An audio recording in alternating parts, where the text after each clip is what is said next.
श्री शिवाय नमस्तुभ्यम। भगवान शिव को प्रसन्न करने के लिए प्रदोष व्रत रखना अत्यंत शुभ माना जाता है। धार्मिक मान्यताओं के अनुसार प्रदोष तिथि के दिन देवों के देव महादेव की प्रदोष काल में विधि विधान से पूजा अर्चना करने से जीवन में सुख शांति बनी रहती है, आने वाली बाधाएं दूर होती हैं और मनोकामना पूरी होने का आशीर्वाद भी मिलता है।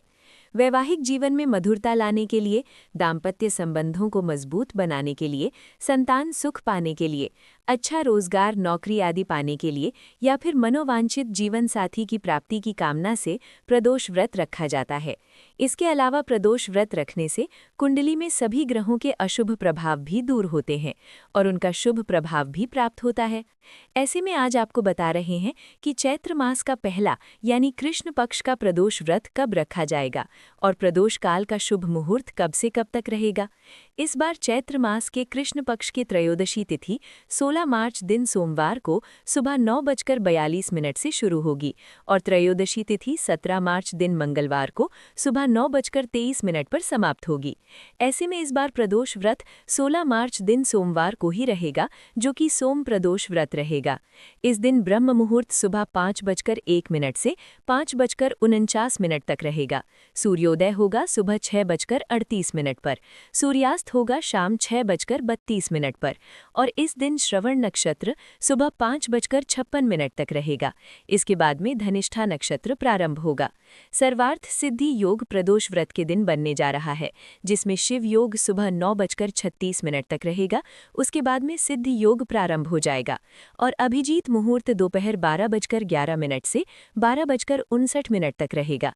राहुकाल सुबह 7:30 से 9 बजे तक रहेगा। प्रदोष व्रत के दिन प्रातःकाल पूजा मुहूर्त रहेगा सुबह 5:18 से 6:30 तक और शाम की पूजा जो कि प्रदोष काल में की जाएगी तो 16 मार्च दिन सोमवार को प्रदोष काल का समय रहेगा शाम 5:47 से लेकर 7:17 तक।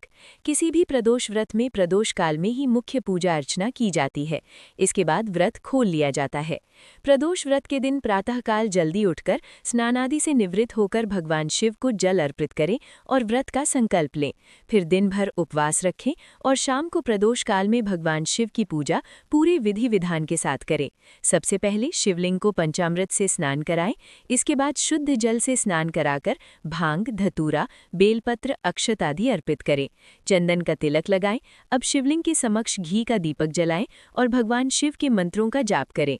इसके बाद सोम प्रदोष व्रत की कथा का पाठ या श्रवण करें। सबसे अंत में भगवान शिव की आरती उतारें और इसके बाद भगवान को भोग लगाएं, जिसमें पंचामृत का भोग या चूरमे का भोग लगाया जा सकता है। इसके अलावा सात्विक भोजन या मीठी चीज जैसे खीर आदि का भोग लगाया जा सकता है, जिसे बाद में परिवार के सभी लोगों को प्रसाद रूप में दे और स्वयं भी व्रत का पारण प्रसाद ग्रहण करके करना चाहिए। प्रदोष व्रत के दिन लगातार सच्चे मन से ओम नमः शिवाय मंत्र का जाप करना चाहिए। इस दिन शिवलिंग पर बेलपत्र अर्पित करने से रुके हुए कार्य पूरे होने लगते हैं। शिवलिंग पर गेहूं अर्पित करना भी शुभ माना जाता है। मान्यता है इससे घर में धन धान्य की वृद्धि होती है। शमी के पुष्प या शमी के पत्र शिवलिंग पर अर्पित करने से महादेव की विशेष कृपा मिलती है। शिवलिंग पर शहद चढ़ाने से स्वास्थ्य संबंधी परेशानियों में कमी आती है। मान्यता है इससे व्यक्ति रोगों से दूर रहता है। ये थी आज की वीडियो। जानकारी कैसी लगी? वीडियो को लाइक करके कमेंट बॉक्स में जरूर बताइएगा।